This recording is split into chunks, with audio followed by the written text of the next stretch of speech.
Hello friends, hope you are doing well. तो आज हम डिस्कस करेंगे liquidation estate section 36 of insolvency and bankruptcy code 2016। तो सबसे पहले थोड़ा सा मैं ब्रीफ कर दूं आपको लिक्विडेशन स्टेट के बारे में। क्या होता है, जब कंपनी का रिवाइवल नहीं हो पाता तो कंपनी को लिक्विडेट कर दिया जाता है। मतलब कंपनी के पास जब लिक्विडेशन के अलावा कोई ऑप्शन नहीं बचता, मतलब उसका रिवाइवल नहीं हो पाता, तो कंपनी को लिक्विडेट करने का ऑर्डर आ जाता है। जब कंपनी लिक्विडेट होती है तो उसमें क्या होता है, जो कंपनी की एसेट्स होती हैं उनको बेचकर उनकी लाइबिलिटीज़ को पे ऑफ कर दिया जाता है। तो इसके लिए जो लिक्विडेटर होता है वो क्या करता है, एक लिक्विडेशन स्टेट तैयार करता है। लिक्विडेशन स्टेट में वो सारी एसेट्स को एक जगह पर, मतलब एक तरीके से एक इन्फॉर्मेशन प्रिपेयर करता है कि कौन कौन सी एसेट्स को वो लिक्विडेशन स्टेट के अंदर, मतलब कौन कौन सी एसेट्स को वो बेचकर लाइबिलिटीज़ को पे ऑफ कर सकता है। तो लिक्विडेशन स्टेट्स में कुछ ऐसी एसेट्स आएंगी जिनको वो रख सकता है, कुछ ऐसी एसेट्स हैं जिनको वो नहीं रख सकता। तो लिक्विडेशन स्टेट बेसिकली बनाया जाता है क्रेडिटर्स को सेफगार्ड प्रोवाइड करने के लिए। मतलब क्रेडिटर्स को सेफगार्ड कैसे, कि एसेट्स को बेचे क्रेडिटर्स का जो भी पेमेंट है वो रीपे करने के लिए। जब कंपनी का लिक्विडेशन होता है तब, क्योंकि कंपनी का रिवाइवल पॉसिबल नहीं था, कंपनी के पास कोई रिजोल्यूशन प्लान नहीं आया, इसलिए उसका लिक्विडेशन होता है। तो लिक्विडेशन में तैयार होता है liquidation state under section 36 of IBC 2016। तो आइए देखते हैं गाइस क्या होता है ये। Liquidator shall form the estate of the assets. तो ये कौन फॉर्म करेगा, लिक्विडेटर बनाएगा। जो लिक्विडेटर अपॉइंट हुआ होगा कंपनी में वो तैयार करेगा liquidation state of the corporate debtor. मतलब कॉर्पोरेट डेटर का लिक्विडेशन स्टेट वो तैयार करेगा। कॉर्पोरेट डेटर तो आपको पता ही होगा, कॉर्पोरेट डेटर वही होता है जिसका CIRP इनिशिएट हुआ होता है, लेकिन उसका कोई भी रिजोल्यूशन प्लान ना आने की वजह से कंपनी को किसमें, लिक्विडेशन में डाल दिया जाता है। तो कॉर्पोरेट डेटर एक तरीके से कंपनी है। तो कंपनी का जो एसेट्स है उनकी जो स्टेट तैयार करता है कौन, लिक्विडेटर तैयार करता है, उसी को लिक्विडेशन स्टेट बोला जाता है। What includes in the liquidation state. Liquidation estate में क्या इंक्लूड होता है, आइए देखते हैं। Assets on which corporate debtor has ownership right. तो ऐसी एसेट्स जिन पर कॉर्पोरेट डेटर की ओनरशिप है, मतलब कंपनी की ओनरशिप है या फिर राइट है, ओनरशिप राइट है, इंक्लूडिंग, और इसमें क्या क्या इंक्लूड होता है, right and interest evidenced in balance sheet of corporate debtor. तो जो कॉर्पोरेट डेटर की बैलेंस शीट होती है उसमें कोई भी ऐसा राइट या फिर इंटरेस्ट जो कि कॉर्पोरेट डेटर के लिए ही होता है और उसी कॉर्पोरेट डेटर के लिए होता है, तो वो भी इंक्लूड होगा लिक्विडेशन स्टेट में। और एन इन्फॉर्मेशन यूटिलिटी, कोई भी ऐसा राइट या इंटरेस्ट जो कि इन्फॉर्मेशन यूटिलिटी के पास होता है। इन्फॉर्मेशन यूटिलिटी एक ऐसी अथॉरिटी होती है जिसके पास क्रेडिटर्स की सारी इन्फॉर्मेशन और डेटर्स की सारी इन्फॉर्मेशन होती है। या फिर और रिकॉर्ड्स इन द रजिस्ट्री, या फिर रजिस्ट्री में भी जो भी रिकॉर्ड होते हैं उस पर अगर कॉर्पोरेट डेटर का कोई भी राइट या इंटरेस्ट होता है तो वो भी लिक्विडेशन स्टेट में शामिल होगा। और एनी डिपॉजिटरी, या फिर किसी डिपॉजिटरी के पास, डिपॉजिटरी जैसे NSDL या CDSL, इनके पास भी अगर कोई राइट या इंटरेस्ट है कॉर्पोरेट डेटर का तो वो भी लिक्विडेशन स्टेट में इंक्लूड किया जाएगा। सेकेंड है टेंजिबल एसेट्स, वेदर मूवेबल और इमूवेबल। टेंजिबल एसेट्स को भी रखा जाएगा चाहे वो मूवेबल हो या इमूवेबल हो। फिर उसके बाद आते हैं intangible assets.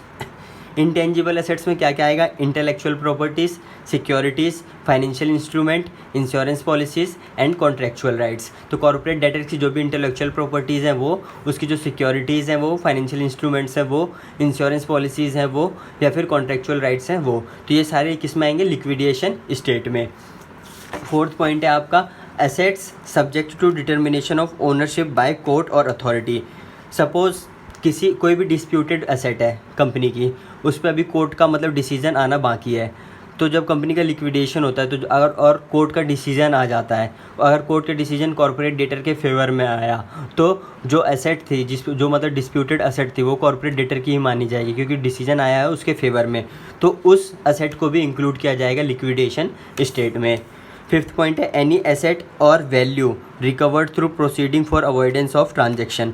Avoidance of transaction एक कॉन्सेप्ट है IBC में ही, उसको मैं कवर करूँगा नेक्स्ट वीडियो में। तो आप सपोज़ अभी ये समझिए कि किसी भी ट्रांजैक्शन को बचाने के लिए, सपोज़ एक तरीके की चोरी करने के लिए, सपोज़ किसी कॉर्पोरेट डेटर को एक क्रेडिटर को पैसे देने थे, तो उसने क्या किया, उसे पता था कि मैं इसके पैसे रीपे नहीं कर पाऊँगा, तो ये मेरी एसेट को क्या कर सकता है, बेच सकता है। तो इसलिए उसने पहले वो एसेट क्या किया, सस्ते दामों में बेच दिया या फिर किसी अपने रिलेटिव को ट्रांसफ़र कर दिया ताकि क्रेडिटर उसके अगेंस्ट एक्शन ही ना ले पाए।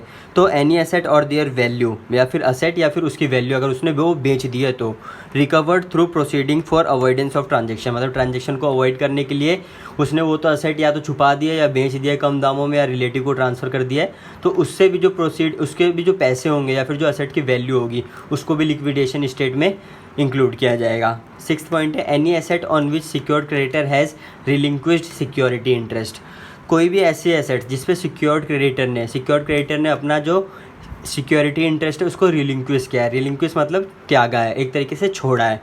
तो सिक्योर्ड क्रेडिटर के पास दो ऑप्शन होते हैं, आइदर वो एसेट को बेचकर अपना पैसा रिकवर कर सकते हैं या फिर वो वाटरफॉल अरेंजमेंट के हिसाब से अपना पैसा ले सकते हैं, मतलब लिक्विडेशन प्रोसीडिंग में शामिल होकर वो अपना पैसा ले सकते हैं। तो उनके पास दो ऑप्शन होते हैं। तो इस वाले ऑप्शन में क्या है, any asset on which secured creditor, मतलब सिक्योर्ड क्रेडिटर ने अपना इंटरेस्ट रिलिंक्विश किया, मतलब वो अब लिक्विडेशन पे डिपेंड है। तो लिक्विडेशन में जब एसेट बिकेगी तभी सिक्योर्ड क्रेडिटर भी पैसा लेंगे। तो कोई भी ऐसी एसेट्स जिस पे सिक्योर्ड क्रेडिटर ने अपना इंटरेस्ट क्या है रिलिंक्विश किया है वो भी लिक्विडेशन स्टेट में इंक्लूड होगी। अगर सिक्योर्ड क्रेडिटर अपना इंटरेस्ट रिलिंक्विश नहीं करता तो वो लिक्विडेशन स्टेट में शामिल नहीं होती एसेट वो। फिर 7th आता है आपका any other property belonging to और vested in the corporate debtor at the insolvency commencement date, जिस दिन इंसॉल्वेंसी कमेंसमेंट हुई थी। इंसॉल्वेंसी कमेंसमेंट डेट वही होती है जिस दिन आपकी एनसीएलटी एप्लीकेशन एक्सेप्ट करता है। तो उस दिन जो भी एसेट बिलोंग करती थी कॉर्पोरेट डेटर से वो सारी एसेट्स आपकी इंक्लूड होंगी लिक्विडेशन स्टेट में। All proceeds of liquidation as and when they are realised, जब भी रियलाइज्ड होंगे सारे प्रोसीड्स, लिक्विडेशन के सारे प्रोसीड जब भी रियलाइज होंगे वो भी लिक्विडेशन स्टेट में शामिल किए जाएंगे। तो अभी हमने देखा कि लिक्विडेशन स्टेट में क्या क्या शामिल किया जाएगा, अब हम देखेंगे क्या क्या इंक्लूड नहीं किया जाएगा लिक्विडेशन स्टेट में। तो पहला पॉइंट है assets owned by the third party which are in possession of the corporate debtor, कुछ ऐसी असेट्स होते हैं कंपनी के पास जिसका ओनर कौन होता है, थर्ड पार्टी होती है। थर्ड पार्टी ओनर होती है लेकिन जो उसका पोजीशन किसके पास होता है, कॉर्पोरेट डेटर के पास, मतलब कंपनी के पास। तो वो असेट्स को इंक्लूड नहीं किया जाएगा क्योंकि उसका जो रियल ओनर है वो कोई थर्ड पार्टी है, मतलब दूसरी पार्टी है। फिर सेकेंड पॉइंट है personal assets of shareholder और partner of a corporate debtor, मतलब जो पर्सनल असेट्स हैं किसकी, शेयर होल्डर की या फिर partner of a corporate debtor, मतलब कॉर्पोरेट डेटर के शेयर होल्डर की या कॉर्पोरेट डेटर के पार्टनर की जो पर्सनल असेट्स हैं उसको भी इंक्लूड नहीं किया जाएगा, प्रोवाइडेड, लेकिन एक कंडीशन है, such assets are not held on account of avoidance transaction. Avoidance transaction मैंने अभी आपको बताया था पीछे। तो अगर कोई ऐसी असेट्स है जो हेल्ड हुई है अवॉइडेंस ऑफ ट्रांजेक्शन की वजह से, भले वो पर्सनल असेट्स क्यों ना हो, उसको फिर इंक्लूड किया जाएगा लिक्विडेशन स्टेट में। अगर उसको लिक्विडेशन स्टेट में इंक्लूड नहीं करना है तो एक कंडीशन यही है कि such assets are not held on account of avoidance transaction, मतलब उस असेट को होल्ड ना किया हो ट्रांजेक्शन को अवॉइड करने के लिए, मतलब जो मैंने समझाया था कि चोरी करने के लिए या फिर छुपाने के लिए ना हुआ हो। थर्ड पॉइंट है असेट्स ऑफ एनी इंडियन और foreign subsidiary of the corporate debtor, अगर कॉर्पोरेट डेटर की कोई भी इंडियन या फिर फॉरेन सब्सिडरी कंपनी है जो उसकी असेट्स हैं उसको भी लिक्विडेशन स्टेट में इंक्लूड नहीं किया जाएगा। फिर फोर्थ पॉइंट है एनी अदर असेट्स एस में be specified by the board, और कोई भी ऐसी एसेट जो बोर्ड मतलब कौन, IBBI, insolvency bankruptcy board of India, वो कोई भी ऐसी एसेट्स को इंक्लूड भी कर सकता है और एक्सक्लूड भी कर सकता है। तो आई होप गाइज आपको समझ में आया होगा वीडियो और अच्छी लगी होगी और कॉन्सेप्ट में क्लियरिटी आई होगी।